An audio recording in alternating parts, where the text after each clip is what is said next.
Welcome to the Cabral Concept, where board-certified naturopath and integrative health practitioner Dr. Stephen Cabral shares how he was diagnosed at the age of 17 with a life-altering illness and given no hope for recovery. It was only after studying and traveling all over the world did he discover how to combine ancient Ayurvedic healing practices with state-of-the-art naturopathic and functional medicine to fully rebalance the body and re-energize it with life. It's time to discover how to get well, lose weight, and finally feel alive again. And now, here's your host, Dr. Stephen Cabral. Welcome back, everyone. Great to have you here this weekend on our first Cabral HouseCall, episode 2017. If you'd like to read along with the questions, please do feel free to do so at stephencabral.com/2017. That is where all the questions will be today. We will definitely make it through 6 of our community's questions. And those questions are coming in beginning on, let's see, it looks like 6/21. So June 21st. And today, this podcast is being published on August 14th. So again, about 7 weeks or so behind. Not too bad. We get a lot of questions coming in every single weekend.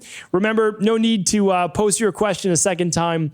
It just takes a little bit of time to get that question answered live on the show. What I do want to say is that every single day, ask that question if you'd like at cabralsupportgroup.com. That's our free Facebook group. Over 12,000 people from all around the world. No advertising, no marketing brought those people in, just good people looking to change their lives, better themselves, cheer others on, and get the support they need. So check it out. All right, let's get into our questions. First question today, for those of you new to the show, all we do on these weekend shows is we answer your questions. So literally all questions that have come in at stephencabral.com/askcabral and always answered in the order they come in. We answer them all literally. It just takes a little bit of time getting there. And they're on all things wellness, weight loss, and anti-aging. Obviously happy to help in any way that I can. First question today is from Michael. Michael says, "Hi, Dr. Cabral. Do you recommend any lab test or supplement protocol for someone dealing with post-COVID syndrome? I have mold, candida, and H. pylori as well." Well, if you know you already have those, then you probably don't need to do the gut-based testing as much, and you'll probably want to run the minerals and metals test and the stress hormone, mood, and metabolism. Those would be the two that I would definitely run. And then I've got lots of protocols for you, and maybe it came out after you asked, but I'm going to find it for you right now. So all we need to do is go to stephencabral.com/podcast. So let's do that. stephencabral.com/podcasts. And we are going to scroll through the little graphics at the top, and there's one for viruses. Let's see, latest virus updates. I haven't done one in a while because honestly, you can't really say too much anymore or you get banned. But I'm going to find you the one that you want, which is the post-COVID. All right, let's see. Full virus protocols, 1810. That's a big one that you want to check out. Let's see. COVID, loss of taste, abnormality, 1873. Virus and long-term illness workout program, 1903. Where is this podcast? Let's find it for you. And how to deal with post-viral inflammatory issues. There it is. I knew we'd find it. Episode 1776. So, my friends, I want you to head on over to stephencabral.com/topic/virus-updates, or just for this one podcast, head on over to stephencabral.com/1776, and you'll find your information right there. And for the labs that I spoke about, you'll find those over at equi.life, equi.life/labs. All right, Thomas is up next. "Hey, Dr. Cabral, I've been taking your CBD oil for about 4 years now, mostly every morning. Yours when available. I've noticed all the beneficial effects early on. Now I don't notice a difference when I forget to take it, meaning I stay calm and balanced in a parasympathetic state. Is there a point at which one can reduce dosage during non-stressful times? Or is this one of those supplements that has long-term effects and should be taken every day? Thank you. You are the GOAT." Appreciate that. Thank you. Thomas, you know what? So I first started using CBD oil back in the day, 2016, 2017 range, before its heyday that it's having now. And I took it for 6 months. I noticed the same thing you did. So basically what I thought at first is that I would take a dose and I would really feel it. I'm like, whoa, like this hit pretty quick with the oils I'm talking about within 20 minutes. And then after not too long, maybe like 3-4 weeks, I'm like, oh, taking the same amount and I don't really feel a difference. But the reason was like I was already more calm. And so, yeah, I didn't feel as much of a difference because those CB1, CB2 receptor sites are most likely already saturated, which is great. So it's an interesting question you bring up. Like, how often do you need CBD then? Do you need it every day? Are you taking it every day for other reasons, such as pain or balancing healthy levels of inflammation, healthy levels of anxiety, etc. And, that's really for an individual basis, but maybe you now only need to take it when you are stressed, or maybe you only need to take it every other day. So it's interesting. So I don't take it every day anymore. Some people do, but again, I don't have anything wrong that I'm trying to fix, but I do take CBD oil at least twice a week. I really love it. I really enjoy it. I do a big podcast day on Wednesdays. So that night I'll come home and I might do some CBD oil just because I don't drink alcohol really, except for maybe once a week at most, maybe, but sometimes not. And so I use CBD oil sometimes instead, and it just gives me a nice extra dose of relaxation. And then I'll do it on Friday night or Saturday during the day, like in the afternoon, I'll use it and just really, really relaxed. I love it. You can find our brand at equilibriumcbd.com, and you can find all of the organic certifications there, the no pesticide spray, the full spectrum that you want to be looking for. They're really fantastic products. Remember, I formulate for me, meaning like I want the best, and I hope other people want that as well, and so that's why I do it. So that's we're not allowed to put it on equi.life. It's over at equilibriumcbd.com. Okay, maybe that'll change in the future. We could put it on there, but we can't right now. Danica's up next. Hey, Dr. Cabral, I'm wondering what your advice is for Vata Kapha dosha. I myself am about 2/3 Vata, a third Kapha. I find a lot of advice to be contradictory between these two. Often, if you just went smack dab in between the two, it would look like advice for Pitta, which I have almost none of. I understand that you treat the imbalance, which from dosha, the symptom is arising, but I mean more for general daily advice such as food, exercise, sleep, etc. Thank you so much. Yeah, it's a great question. Really great question because that's more of my body type. I've got my entire mindset is Pitta because, I'm a little wild like that. But, my body can swing between the two. So what you do is you work on whatever's most dominant because Ayurvedic medicine and TCM and everything is about balance. So, and by the way, it's not there. There would never be in the middle would be Pitta. Pitta is inflammatory. If you look at Kapha, what is it? It's wetness, it's dampness, it's mucus production, it's stagnation, right? What's Vata? Movement, light, air. What are the similarities? Well, they're both dry. There's no doubt about that. So like there's that, and they can both be cold. So what you're looking for both is like, all right, well, how can you help both of these? Ginger tea, that's a great one to balance both of those. Not good for Pitta, but good for Vata and Kapha. So ginger tea could be a great one. And then again, well, what do? Like, starchy carbohydrates are great for Vatas, and more leafy ones better for Kapha. Well, what are you suffering from right now? Is it more the springtime, let's say, and Vata's a little bit more dominant? Okay, then let's work on that. You're dealing with sleep-based issues? Okay, maybe we need a little bit more carbs.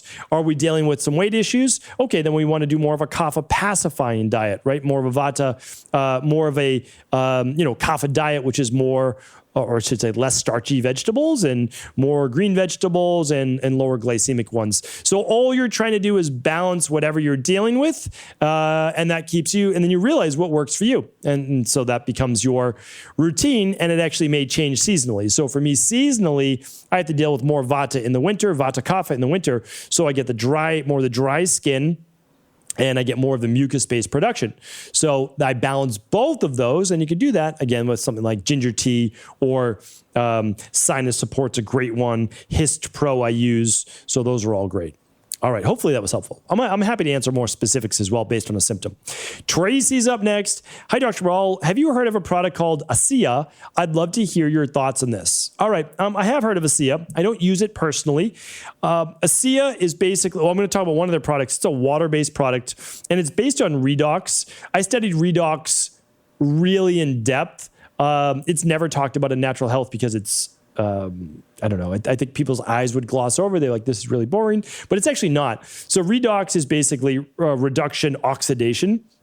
And think of it more like free radical damage. So when you don't have enough electrons, you're going to have more free radicals. So that means there's more inflammation and damage within the cells of the body.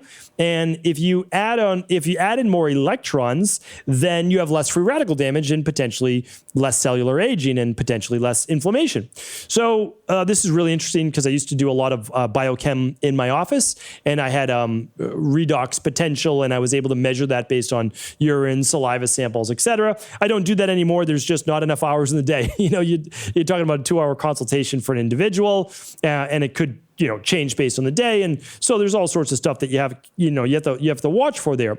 Do I use ASEA water? No. Do I know that it works? No, I haven't even seen any lab tests showing that it does work for redox potential, but it very well could. So I'm not saying that it doesn't, without a doubt. What do I use instead? Antioxidants, right? So I'm using things like vitamin C on a daily basis. I'm using quercetin on a daily basis, stinging nettles. I'm eating fruits and vegetables, my 7 to 9 servings a day that all have powerful antioxidants and redox potential as well. So hopefully that's helpful.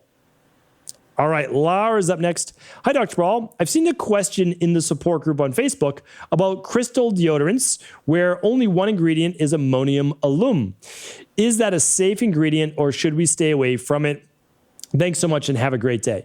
All right, yeah, this is a great question. Happy to answer it. And I didn't even know there was this debate going on inside of the Facebook group, which is cabralsupportgroup.com. It's great to have the debates. There's no doubt about it. But ammonium alum is another name for basically aluminum. And I think it's ammonium aluminum sulfate is typically what it is. So let's get into this a bit because there are natural deodorants with ammonium alum and there's natural deodorants with potassium alum. But the question is this different form of aluminum non-absorbable to the body? And that I don't have the answer for. So if someone could look that up and put that in the group, that would be great. Of course, I can look it up, but I never prepare for any of these questions, so I haven't done that research. So when you look at aluminum, it would be safe if it stayed on the skin like it was a non-nanoparticle. Let me give you a good example. So zinc oxide would be fairly toxic if it was consumed in the body. But zinc oxide as a sunscreen that's non-nanoparticle is not toxic because it's not absorbed by the body. So basically what it does is it blocks the sun from damaging the skin. Now with aluminum, the goal is to ideally keep the aluminum on the outside so that doesn't allow then the sweat glands to sweat as much. So you have to look at it. Well, it's an antiperspirant. You want the body to sweat. You want it to get out these chemicals. What if it just doesn't come out your armpits and you sweat in other areas? Is that okay? Maybe. So I think what we're looking at here is really, does the aluminum become absorbed or not? And are you okay with blocking your sweat ducts under your armpits? That's really kind of the question. So for every regular, everyday use, I'm not using aluminum. If you were going somewhere and you didn't want to sweat a lot, well, that might be one of those times every couple weeks that you use more of a product like this. So that's kind of the happy medium that I think most people could do and be healthier overall while not making great compromises in terms of sweating. Okay, so hopefully that's helpful. Let's see. Molly's up next. Hi, I was wondering if Highball Energy 0-calorie seltzers and or regular seltzer waters break a fast. Thanks. I've really enjoyed your podcast so far. I started listening last week. Molly, thanks for joining us. Well, if you just started joining last week, you've got about 1,900 episodes behind you. So we welcome you, or 2,000 episodes. We appreciate you. And I hope that you enjoy listening to the show. So I have a whole podcast for you, Molly. And since you're a new listener, what I want you to do is go to stephencabral.com/podcasts and use the search box to just type in like what breaks a fast, any keyword you want, and you'll find a podcast on it probably. This is 6 years of podcasts. But the truth is you can always write in and you can always ask inside the Facebook group, which is cabralsupportgroup.com. But I have an answer for you. So the first one is this. Go to episode 1965. That debuted on 6/23, the exact day you wrote in this question, which means you just missed it by a couple hours, but that's okay. So go to episode 1965. What food and drinks break a fast? All right. So that's going to tell you exactly your answer. But in terms of the highball energy contains caffeine. And so for many people, it's going to spike blood sugar even without calories. So what that means is that your adrenals produce stress hormones because your brain told them to. Then the liver puts sugar into your bloodstream without you even eating it, which then raises blood sugar, which then technically breaks your fast, even though it was 0 calories. So that the human body is very, very interesting. I have a whole webinar on this. I don't even know if I can remember the URL anymore, but I think it's stephencabral.com/BRMI. Let's check that out. Let's see if that's actually the case. stephencabral.com/BRMI. And I did this for the Bioregulatory Medicine Institute, where I am a advisor on their board. There it is. Okay. Cortisol, high blood sugar, inflammation, and weight gain. So there you go. Check that out as well. So you've got a bunch to check out.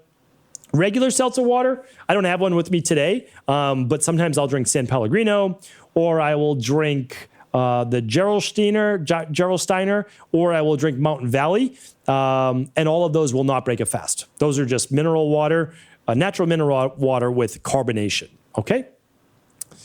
I think that was our questions. Michael, Thomas, Danica, Tracy, Laura, Molly, and just like that, today's Cabral House Call is over, but we will be back tomorrow answering 6 more of our community's questions. Take care, everyone. I hope you have an amazing weekend, and I'll talk with you tomorrow.